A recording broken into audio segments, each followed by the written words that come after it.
Hello everyone, it's Dr. Somebody G here, and for today. So in this video, we have a bit of a discussion regarding about a feature that has definitely been bothering me for the last couple of months, but it's definitely been bothering me more ever since yesterday's presentation, being the Nintendo Direct Partner Showcase, which before I get into that, I just want to say that I do think this presentation was very divisive to a lot of fans. I would personally give this a 6.5. There were some games that I was really excited about, and then there was also some games that I feel like were not necessary to be there, aside from just padding, and there were some games that I was a bit interested into. But overall, this is just a 6.5 presentation. Not the best, but it's definitely not the worst. But anyways, the one thing I want to talk about in this video is something that I have neglected to mention ever since day was announced the other day, and that was the feature of Nintendo Switch 2 game key cards. Now, for those that need a recap on what key cards are and how they work, they are essentially like those glorified physical boxes with those download codes that you see in some stores, except this one actually has a physical cartridge.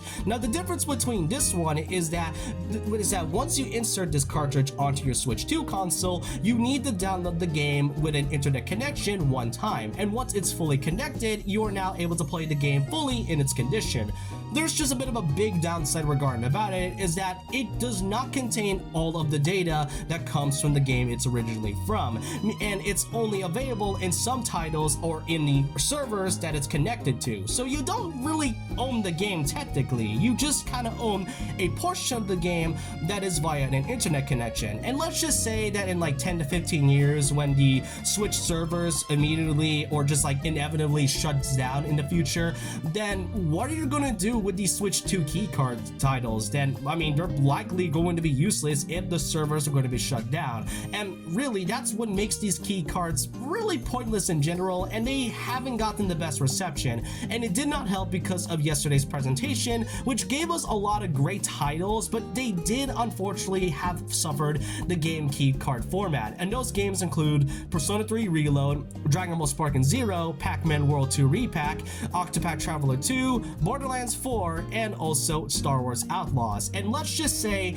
and I'm just gonna say this outright, that the key cards suck in general. When they were first announced earlier in April, I was kind of skeptical but a little optimistic on how this format would work. It is basically a better version of the physical codes, but after some time, it does make you realize a lot more that these key cards are essentially just a waste of resources for both Nintendo and the third-party developers that they work with. And the thing is, the problem with regarding about these key cards is that it's likely because of manufacturing and the choices made by the developers. Now, I'm not that knowledgeable into manufacturing or into any business deals, but the problem regarding about these key cards is that Nintendo likely never really gave them a choice. Now, this is only just a rumor and it's not fully outright confirmed, but according to some leaks, they was stated that Nintendo has 3 types of formats whenever they want to port a game onto their Switch 2 system. You got the digital game only Titan cards, which are only digital games that you can get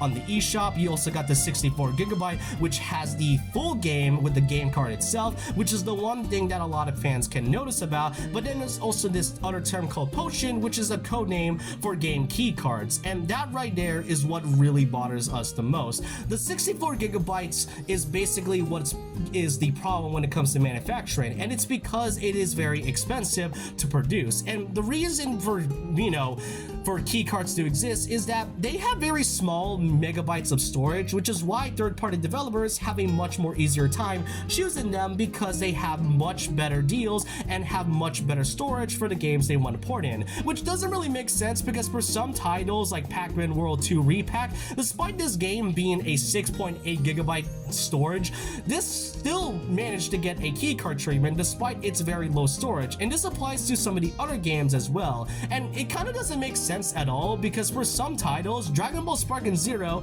despite getting a key card for the Switch 2, is going to get a real physical version for the Nintendo Switch 1. And so you essentially have to buy the first version if you want to also play the game on your full experience. Now, in some cases like Dragon Ball, there will be cases of free updates for a Switch 2 upgrade, but it really does make you kind of question is what's really the point of getting the Switch 1 1 version if they're gonna be updating it for Switch 2. Some Switch 2 titles aren't really going to get any Switch 2 updates because some of the developers refuse to not do that. And to really show you my point of view to a lot of gamers' perspectives, these are the many titles that have suffered the key card format, and you can tell it's a huge amount of games that should have not gotten this type of format. It should have gotten at least a physical real cartridge instead of just having essentially what it feels like, a piece of plastic with a small card but like with very little data.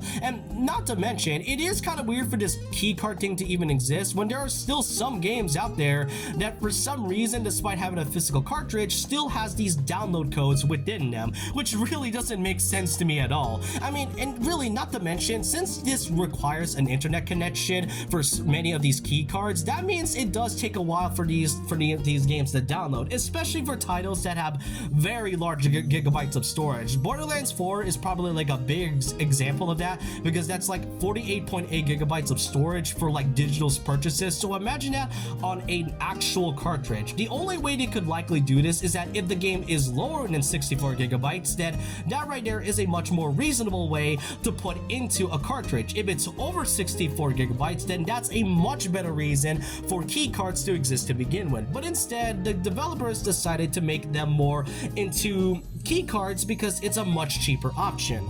Not to mention, it does sort of hurt a lot as a physical collector. As someone who loves collecting physical titles myself, it does kind of hurt in the slightest, because the thing that really makes physical collecting so great is to not only make them look really good on the shelf. I mean, if you're seeing this right now, I really love collecting video games right here, but it's also to know the fact that you basically own the game. You know that you own the game and not a portion of it just via an internet connection. And don't get me wrong, there are some companies that have already done this in the past. PlayStation and Xbox is not the ones that have done this before Nintendo, so Nintendo's not really the first one to do this, but it still really shows that whoever really decided to make these keycard things a thing to begin with should really know that their consumers may not really like this idea at all, because it limits the idea of third-party accessibility. Like, I just kind of want to say that I will give kudos to the developer of CD Projekt Red, since they were able to manage to put Cyberpunk 2077 onto the Switch 2 and a full game cartridge. Despite the huge amount of gigabytes that I'm showing you right now, they still managed to find a way to fit all of that content into one simple cartridge, because they know they wanted to find a way to make this accessible for many fans. And from what I've heard so far, it is actually the largest selling third-party title that is on the Switch 2, and it's the most sold out of all of the other titles, and that's likely because of the key cards by itself.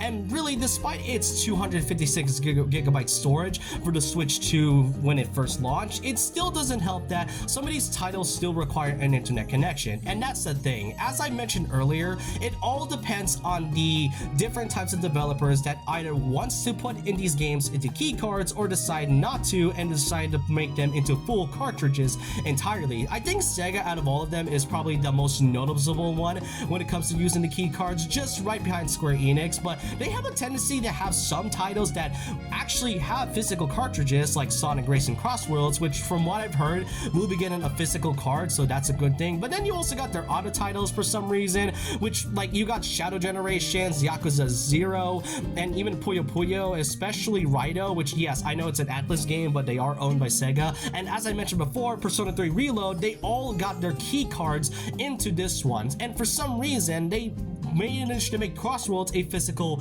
cartridge, but the rest of their catalog is somehow getting this key card treatment, which just makes this confusing and whole format even pointless as ever. What does make this kind of confusing is that Nintendo themselves is also very known for basically valuing their physical collection. As of right now, there are 2 titles that have released for the Switch 2, and they still managed to put those games onto cartridges because they value the way of preservation. Game preservation is very important, because once those games are gone forever, then you may not be able to get them, and they might be considered either expensive or likelihood lost media. And that's just what makes this whole thing terrifying. I know the whole digital thing has been a huge part of this whole era for the last 10 years or so, but it's become way more noticeable with the keycard thing, and I think it's a bit disappointing as to Nintendo pretty much going into this. The reason as to why the Switch 1 was so great to begin with was not because of the many Nintendo titles that have released alongside the console,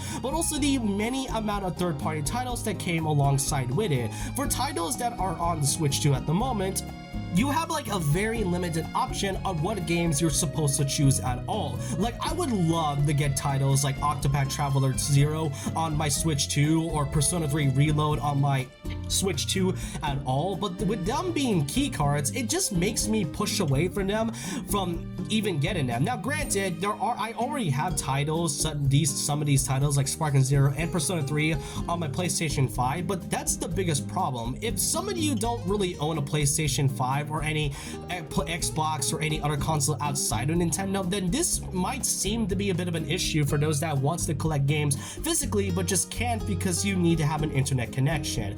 And the saddest reality regarding about it is that regardless of how many people tend to complain about this keycard thing, people are still going to buy these regardless. We gotta remember, Twitter and for those other social media sites, they are not the majority of so many sales. I mean, as I am recording this right now, the Switch 2 had recently reached over 6 million units within 7 weeks. So people are still going to buy the consoles and the games that comes along with it, as long as, you know, there's a lot more content provided by both third parties and Nintendo themselves. But it's still a shame that the keycards is something that will likely not go away. Now, this could likely go away if we have a choice, which we do. If you are all watching this right now, the best way for these keycards to likely disappear is if we don't buy them at all. As of right now, I do not own any titles that are from a keycard because I would prefer to have my games in an actual physical title instead of having them be limited behind internet connections or servers, because if those servers inevitably shut down and then within the next 10 to 15 years, then those keycards essentially will be useless. But I just kind of wanted to get this discussion out of the way. This is definitely one of the most strangest and most controversial gaming eras that we are in at the moment. We don't know what the future holds for many titles, especially for Nintendo, Sony, and Microsoft, but I just kind of want to know your thoughts and opinions down below about what do you think of these keycard things in general. Do you think this was a good idea in general, or do you really think this is just a really amount of waste of resources? Let me know your thoughts and opinions down below in the comments. And so with that, leave a like, comment, subscribe, hit the notification bell for more videos, follow my Twitter and Instagram, and I'll see you guys next time. And remember this, once a legend, always a legend.